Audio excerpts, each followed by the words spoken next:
This is Nightly Business Report with Tyler Matheson and Sue Herrera. Taking a stand, CVS, the nation's largest pharmacy benefits manager, will limit opioid drug prescriptions amid the national epidemic. Will others follow? SEC hacked. The information obtained may have been used for insider trading. Investors have a lot of questions and few answers. Hot zone. Is California, the country's biggest state economy, prepared for a major earthquake? Those stories and much more tonight on Nightly Business Report for this Thursday, September the 21st. Good evening, everybody. I'm Bill Griffith here at the New York Stock Exchange, and tonight for Tyler Matheson. Great to see you, Bill. Thanks for joining us. I'm Sue Herrera. CVS is a major player in the nation's healthcare system and drug supply chain. It's also on the front lines of the opioid epidemic. And tonight, that company is taking steps to try and curb abuse of the drugs by limiting the duration and dose of some prescriptions. CVS's reach is wide. Through its Caremark unit, the company manages medications for nearly 90 million people. That's about 28% of the U.S. population. Meg Terrell has more now on CVS's new rules for opioid painkillers. CVS Health said today it's taking new actions to try to curb misuse of prescription opioids. If we do limit exposure to these medications, we'll have fewer people who become addicted to them. And if fewer people become addicted, they'll lead better lives, we'll eliminate human suffering, we'll even reduce the number of deaths that occur. The chain's pharmacy benefits manager, CVS Caremark, says it will limit prescriptions of opioids for acute use to 7 days. For patients with chronic pain, CVS says it will put caps on the daily dosage based on the strength of the medicine. The company says its new policy is consistent with guidelines for opioid prescribing set last year by the Centers for Disease Control and Prevention. The number of deaths from drug overdoses just continues to climb. It's a real crisis and epidemic in our country, and that's why everybody who's involved in pharmacy and taking care of patients needs to be taking steps to address it. The move comes as scrutiny grows over industry's role in the opioid epidemic, which now claims more lives each year than car accidents. There's no doubt that there simply are too many prescriptions for too many opioids in America right now. New York Attorney General Eric Schneiderman is among those in government taking action. His office sent letters to the 3 largest pharmacy benefits managers, including CVS Caremark, last week, seeking information about their role in opioid prescribing. We want to get information from them about how all these parts of the system work so we can understand how we can make less addictive drugs more available and cut down on the distribution of opioids. State attorneys general and members of Congress are also investigating the role of health insurers, drug manufacturers, and distributors. But some doctors worry there could be unintended consequences to new policies like those from CVS. Sometimes there are specific populations that rely upon these medications, specifically cancer patients. And the CDC guidelines weren't really intended for that population, but if we apply their guidelines and recommendations too broadly, we end up sometimes affecting to the detriment those specific populations. Vanderbilt's Dr. David Edwards says CVS's change is just one of many being implemented by health insurers, distributors, and pharmacies around opioids, leading to many more restrictions and administrative headaches. It's very time consuming. I spend probably half of my day now calling, doing peer-to-peers with other physicians that represent these companies rather than caring for my patients. He said the key to making a dent in the opioid epidemic is making sure patients have access to alternative therapies and ways to treat addiction. For Nightly Business Report, I'm Meg Terrell. So will CVS's decision to limit opioid prescriptions cause other pharmacy benefit managers to do the same? Here to talk about all of this and the potential implications of this move is Dr. David Stream. He's the medical director of alcohol and drug recovery at Cleveland Clinic. Dr. Stream, thank you for joining us tonight. Thank you. First of all, I'm curious, isn't it up to the prescribing doctor to limit the dosage and decide when it can be distributed? I mean, how does it work with the benefit manager then?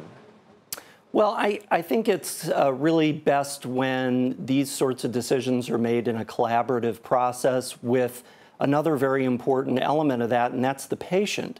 So patients, payers, pharmacists, physicians all should take a part in developing a treatment plan if there's a procedure and what the post-procedure pain management plan is going to be.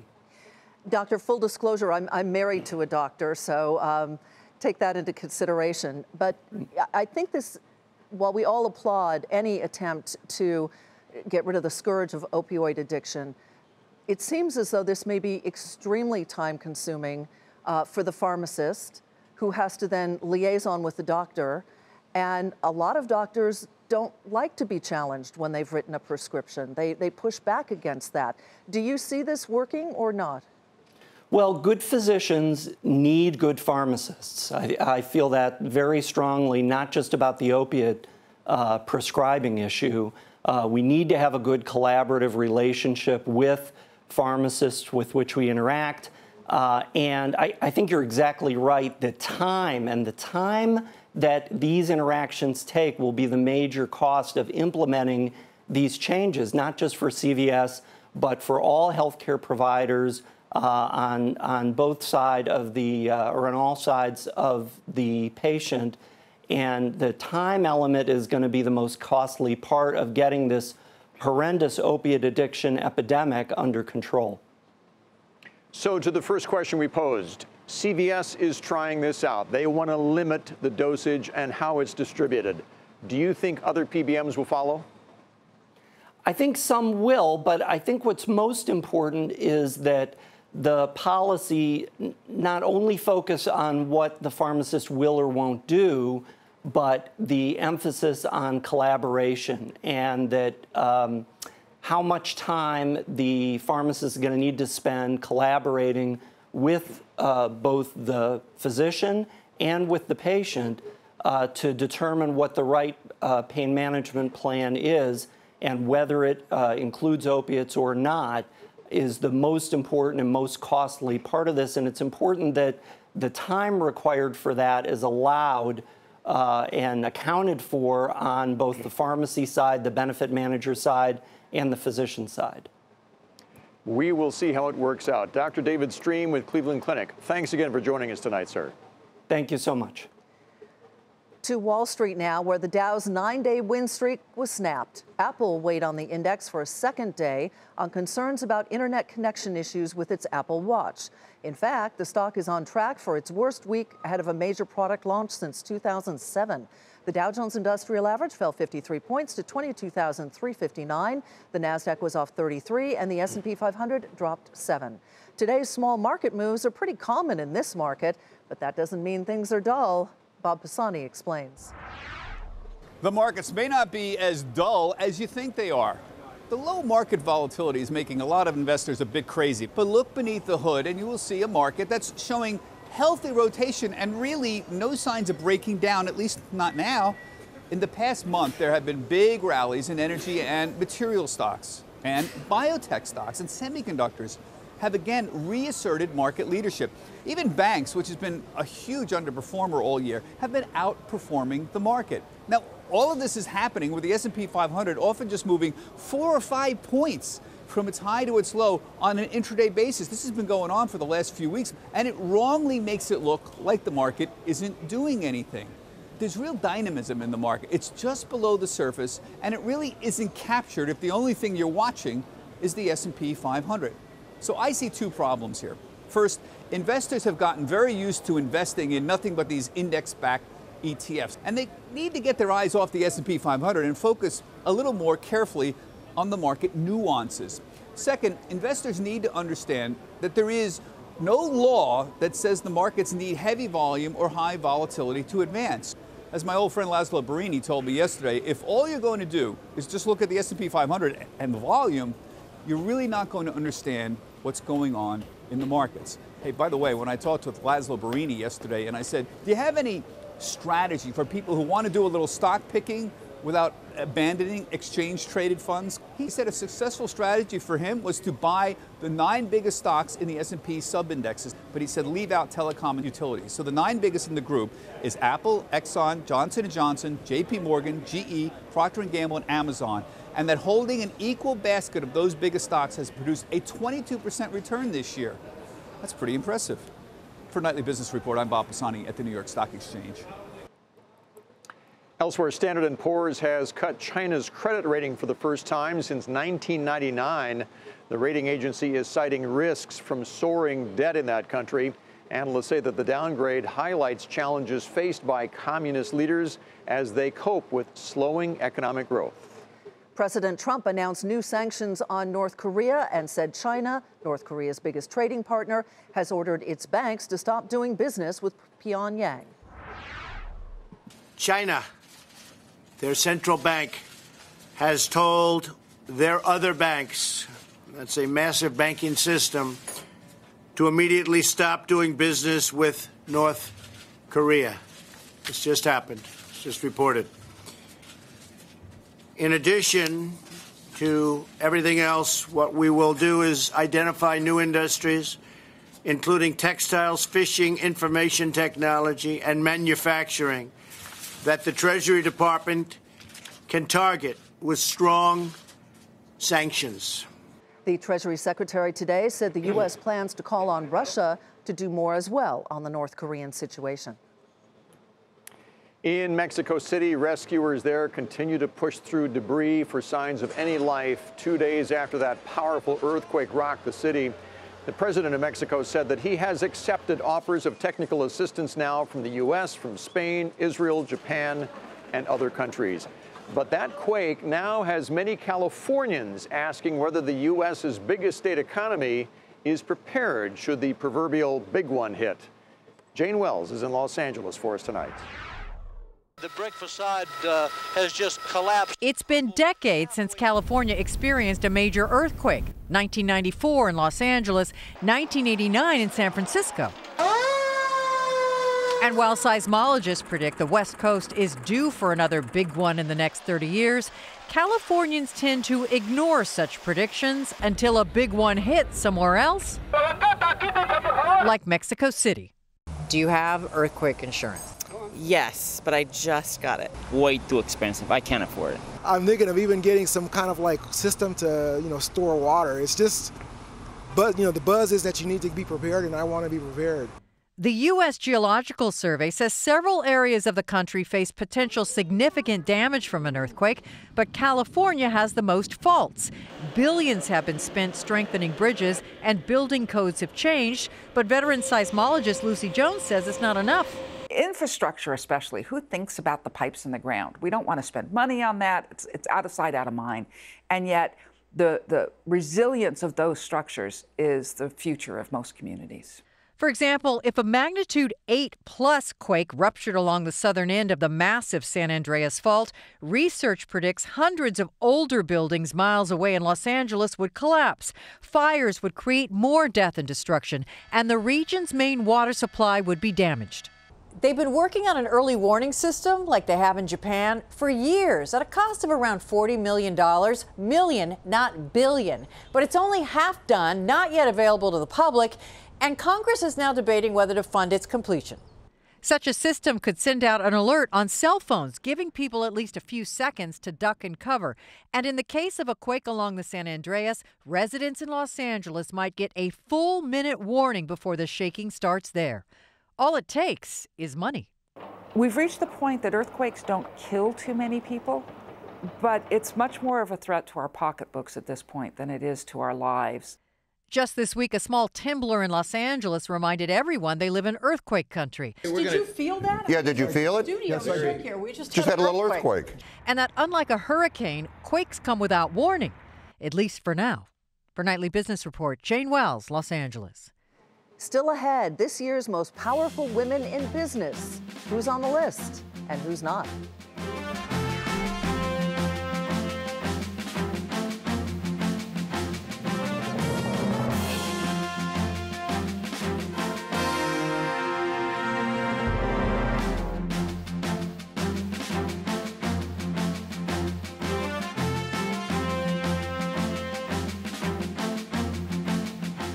In Silicon Valley, Facebook said it is actively working with the U.S. government on its investigations into Russian interference in the 2016 presidential election.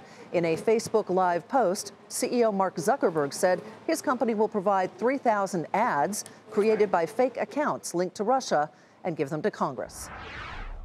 We are in a new world. It is a new challenge for internet communities to have to deal with nation-states attempting to subvert elections. But if that's what we must do, then we are committed to rising to the occasion. Our sophistication in handling these threats is growing and improving quickly. We will continue working with the government to understand the full extent of Russian interference, and we will do our part. Facebook has faced growing pressure from Congress to release the content of those ads. Alphabet's Google division is buying part of HTC smartphone operations for more than $1 billion. That move bolsters Google's hardware business, and analysts say that the deal shows that Google is serious about growing its smartphone unit and can now further develop its flagship Pixel smartphone. Well, just when Equifax thought things couldn't get much worse, the Credit Reporting Bureau's Twitter account tweeted links to a fake phishing site pretending to be Equifax. The fake site used an address similar to the valid Equifax site that was designed to help customers. Those Twitter posts have since been deleted. Earlier this month, Equifax said that the personal information of 143 million customers was potentially compromised in a cyber attack. Wall Street's regulator, the SEC, is coming under fire after being hacked. Late last night, the agency said that it discovered a breach in its corporate filing system last year and became aware last month that hacked information may have been used for illegal stock trades.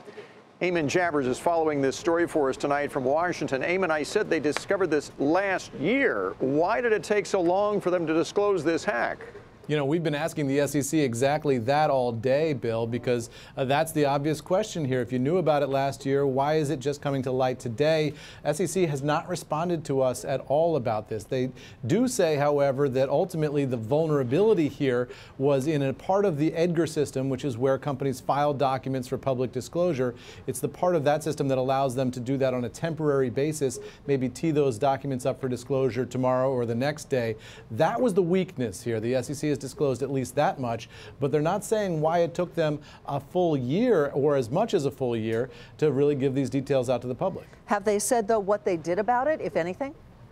They have said that they patched that particular flaw, and they've said that they have launched an internal investigation into what happened here. But ultimately, we're left with a lot of big questions, including who done it, right? We don't have any idea who was responsible for this or what they did with this information. In theory here, this was a case of cyber insider trading, people getting access to sensitive documents before they're released publicly, then trading on that information. But we don't know at all what the trading was, which companies were affected, or how much those hackers might have made in all of this scam. The possibility here is that it was a nation state. We've seen the North Koreans and the Russians and others interested in this. That could be where we're looking, but the SEC not giving any guidance whatsoever in any of that. Quite a story. Eamon Javers in Washington, thank you as always. You bet, Bill. Sales fall at Scholastic, and that's where we begin tonight's Market Focus. The book publisher also reported a wider loss, citing a lack of blockbuster titles that could compete with last year's Harry Potter sales. The company noted it typically, though, reports a loss during its first quarter when many U.S. schools are not in session. Shares finished the day down 7% to $35.79. Anadarko said that it would launch a $2.5 billion share buyback program. The oil and natural gas company also reaffirmed its 2017 production guidance for its assets in the Gulf of Mexico. Shares of Anadarko Petroleum rose 8% to $48.49. Allstate said it expects catastrophe losses for August to reach nearly $600 million, much of that attributable to the damage caused by Hurricane Harvey. The company has yet to release estimated insurance losses from Hurricane Irma. Allstate shares fell fractionally today to $90.67. And the Food and Drug Administration warned that a liver disease drug made by Intercept Pharmaceuticals could lead to death if given in the incorrect dosages. Prior to the FDA's letter, the company issued a similar message earlier this month to the medical community, warning physicians to closely follow the dosages guidelines for that drug called Acaliva. Intercept shares plunged nearly 25% today to $73.70. And McDonald's is raising its quarterly dividend nearly 7.5% to $1.01. The yield on that dividend now 2.5%. McDonald's shares fell slightly today to $159.03. Sue? Bill, the most powerful women in business. Fortune magazine is out with its annual ranking. Topping the list for the third year in a row is General Motors CEO Mary Barra. She is followed by the chair and CEO of Pepsi, Indra Nooyi. And rounding out the top three is Lockheed Martin's Marilyn Hewson. So let's welcome back a familiar and well-loved person to Nightly Business Report's Susie Gareb. She's senior special correspondent for Fortune. Good to see you as always, Great to Susie. see you. Speaking of powerful women. Right back at you. Mary Barra, third year in a row. Right. Quite an accomplishment, and she heads up what has been in the past and basically a male-dominated field. That's right. You know, and the first time she made the list, I was interviewing her, and I said to her, how are you going to compete with all these Silicon Valley companies that want to disrupt the auto business? And she said, we're disrupting ourselves. Now, every CEO says that these days, but she's proving, don't count out General Motors. She beat Tesla to the market with the Chevy Bolt, and, you know, despite all the hype that Tesla was getting, revenues are up, you know, stock is up, and so she really belonged in that top spot for the third year. Bill? Susie, I'm so sorry not to see you there Same in here. person. Let me ask you this. I mean, number 4, you've got Fidelity's Abigail Johnson. Number 5 is Sheryl Sandberg. She jumped ahead of Ginny Rometty at IBM. What can you tell us about that? Well, you know, one thing about this list, Bill, it's not just about what company you're running. It has to be a big, important company like IBM. Well, you know, Sheryl Sandberg is Chief Operating Officer at Facebook. That's a big job. But it's also, you know, what impact are you making on the social and cultural scene? What is your job trajectory? So Sheryl has changed the way women, that we look at women in the workplace. She's changed the way we look at grieving in the workplace with her best-selling book on that subject. And whenever there's a big job out there, whether it's Disney or Uber or the White House, her name comes up. So she is a role model to a lot of women, and she's, you know, making a lot of changes. She's a powerful woman. She certainly is. You mentioned some of the reasons why she made the list. And they are varied. But were there specific themes or kind of threads that went through this year's list? Well, yeah, we are seeing a lot of changes in this list. The big one is so many more women in big technology jobs. We just mentioned Ginny Rometty, but also we're seeing women in, you know, in Apple and Google and Oracle, Meg Whitman at Hewlett-Packard. And when Fortune came out with this list 20 years ago, most of the powerful women were in retail or consumer products, food companies.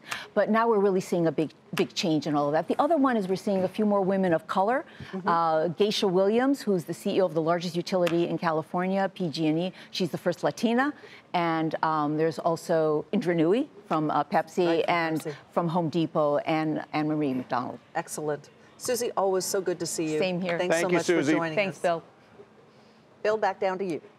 All right, coming up, we're small businesses owners caught in the middle of the Kansas Great Tax Experiment. We'll talk about that coming up.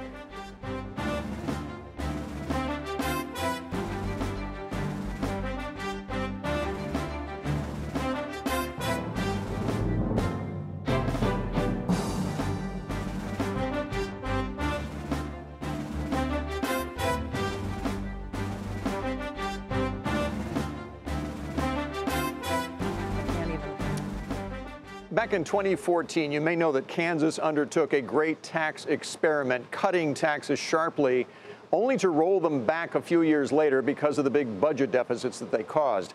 But some small business owners got caught tangled up in the sudden end of the state's aggressive tax reductions. Kate Rogers is in Kansas City for us tonight.